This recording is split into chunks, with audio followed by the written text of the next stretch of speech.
ताज़ा तरीन वीडियोस के लिए हमारा चैनल सब्सक्राइब कर बेल आइकन पर प्रेस कीजिए ताकि आपको मिले हर अपडेट सबसे पहले।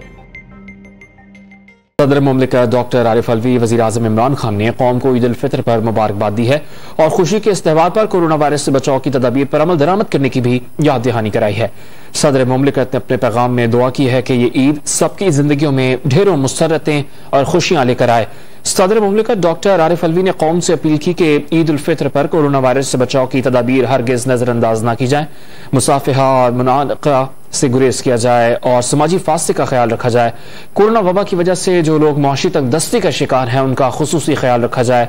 वज़ीर आज़म पाकिस्तान इमरान खान ने भी ईद उल फितर पर अहलियान वतन और मिल्लत इस्लामिया को मुबारकबाद दी है। एक पैगाम में इमरान खान ने कौम से ईद पर कोरोना 120 पर अमल दरामद की अपील की। वज़ीर आज़म इमरान खान ने याद दिलाया कि एहतियात दीन का हुक्म और सुन्नत नबवी सल्लल्लाहु अलैहि वसल्लम भी है।